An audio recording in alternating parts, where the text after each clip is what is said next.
Always welcome साथियों। Digital class हमेशा आपके साथ। विद्वानों, अपनी प्रोडक्शन इंजीनियरिंग की सीरीज चल रही है। जो भी कंटेंट अब तक आपने पढ़ा है और आगे इस वीडियो में पढ़ने वाले हैं, सारा कंटेंट आपको पीडीएफ फॉर्मेट में अवेलेबल रहेगा।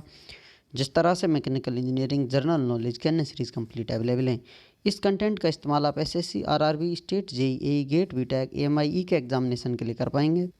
इससे पिछली वीडियो में साथियों हमने शुरुआत की थी दिलों को जोड़ने की, या कहा जाए मेटल को जोड़ने की। वेल्डिंग के बारे में हमने चर्चा की थी, किस प्रकार से वेल्डिंग की जाती है, क्या वेल्डिंग होती है, वेल्ड बीड की ज्योमेट्री के बारे में जाना था, एंगल ऑफ कन्वेक्सिटी के बारे में जान लिया था, परसेंटेज डाइल्यूशन के बारे में भी जान लिया था, इलेक्ट्रोड फ्लक्स किस प्रकार से काम करते हैं यह सब भी जान लिया था। अब देखते हैं साथियों flux coating and its function. Flux coating का क्या रोल होता है वेल्डिंग हम जब करते हैं, तो इसके बारे में जानते हैं। कोई दो प्लेट हो सकती है साथियों, सिंगल प्लेट हो सकती है जिस पर आप मेटल चढ़ाना चाहते हैं, उसकी थिकनेस हाई करना चाहते हैं, तो इस प्रकार से हम वेल्डिंग कर सकते हैं। अब ये रॉड है, अपनी इलेक्ट्रोड है साथियों, कोर वायर इसके अंदर है। जो मटेरियल आप वेल्डिंग कर रहे हैं, जो पेरेंट मेटल है या फिर कहा जाए सेम मेटल हम इस्तेमाल करते हैं, जिससे वेल्डिंग अच्छे से बॉन्ड बन सके उनके बीच में।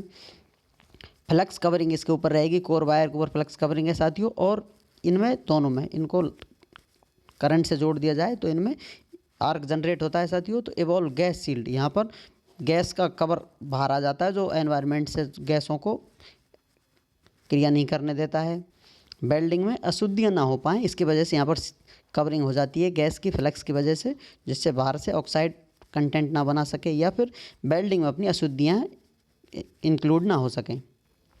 अब यहाँ पर इलेक्ट्रोड है, इलेक्ट्रोड के साथ आपको वर्कपीस नज़र आ रहा है, इनके मध्य में साथियों गैप होता है। अब ये गैप जब तक कम किया जाता है जब तक इलेक्ट्रॉन यहाँ से आदान प्रदान ना कर सके, इनके बीच में आर्क जनरेट ना हो सके, क्योंकि एयर होती है, इंसुलेटर है एक तरह से, उसमें से आप करंट फ्लो नहीं करा सकते। लेकिन गैप इतना कम कर दिया जाए यहाँ पर जो इलेक्ट्रॉन्स हैं करंट है फ्लो हो सके, तो यहाँ पर आर्क जनरेट हो जाती है। अब यहाँ पर इसको यहाँ था ये समझ लीजिए, फिलहाल इसको इधर की तरफ लेते जाएंगे, नीचे की तरफ आता जाएगा क्योंकि ये गलता जाएगा, मेल्ट होता जाएगा इसमें, और ये सतह पर चिपकता जाए तो वेल्ड मेटल यहाँ पर जमता चला जाएगा। इसमें दो मूवमेंट होते हैं, एक तरह से नीचे की तरफ आएगा साथियों, और दूसरा लेंथ की तरफ जिधर जा रहा है इलेक्ट्रोड कम होता हुआ आएगा, नीचे की तरफ पिघलता जाएगा, और दूसरा डायरेक्शन जो लेंथ है वेल्डिंग की वहाँ तक चलता चला जाएगा। दो प्रकार के मोशन होंगे। अब जैसा कि आपको बताया था साथियों, फ्लक्स में अशुद्धियाँ होती हैं, कुछ एलो कंटेंट होते हैं मटेरियल से रिलेटेड। तो अब इसमें कुछ अशुद्धियाँ होती है लाइटर वाली ऊपर की तरफ चली हुई, ऊपर जम जाती हैं, जो स्लैग के रूप में जम जाती हैं ऊपर की तरफ, जिन्हें साफ़ भी किया जाता है।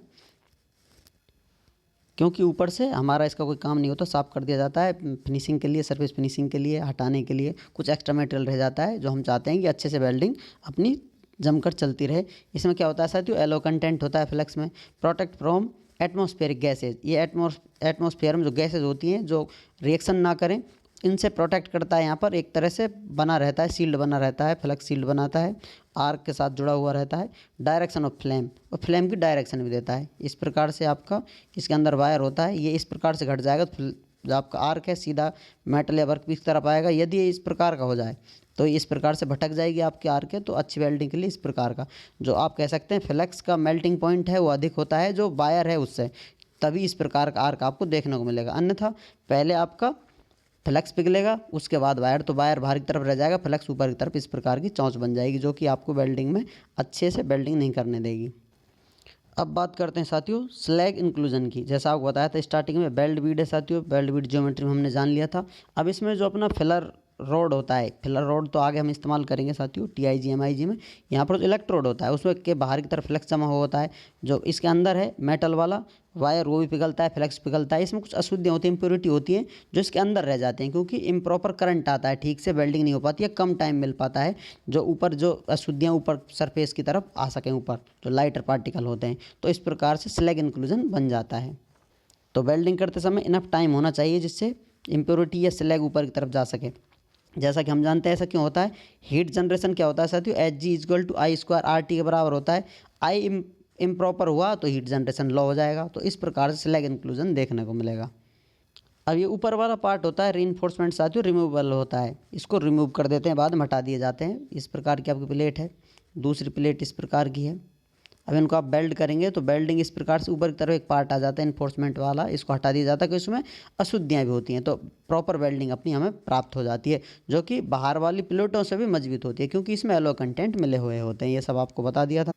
तो बेल्ट बीड में क्या क्या देखने को मिल रहा है साथियों, लाइटर पार्टिकल ऊपर की तरफ आ जाएंगे। Need enough time to reach upper layer, इनको ऊपर तक पहुंचने के लिए इनफ टाइम चाहिए। जो मोल्टन मेटल है उसमें लाइट पार्टिकल ऊपर की तरफ आने के लिए थोड़ा टाइम लेंगे, यदि टाइम नहीं मिल पाता है तो नीचे की तरफ रह जाएंगे, स्लैग इंक्लूजन हो जाता है। तो इसलिए हमें ध्यान रखना होता है, इनफ टाइम मिलना चाहिए, प्रॉपर बेल्डिंग होनी चाहिए, जिससे ऊपर वाले रीइंफोर्समेंट पार्ट को हम हटा सकें आसानी से और अपनी वेल्डिंग भी मजबूत बनी रहे। उम्मीद करते हैं विद्वानों वीडियो में दी गई अब तक की जानकारी आपको अच्छे से समझ में आई होगी। अभी भी आपका कोई कन्फ्यूज़न है तो आप हमसे कमेंट कर पूछ सकते हैं साथियों। आप चाहें तो कांटेक्ट कर सकते हैं, कांटेक्ट लिंक आपको वीडियो डिस्क्रिप्शन मिल जाएगा। वीडियो को अंत तक देखने के लिए, चैनल को सपोर्ट करने के लिए आपका दिल की गहराइयों से बहुत बहुत धन्यवाद। मिलते हैं नेक्स्ट वीडियो में, तब तक पढ़ते रहिए, व्यस्त रहिए, मस्त रहिए। जय हिंद, वंदे मातरम।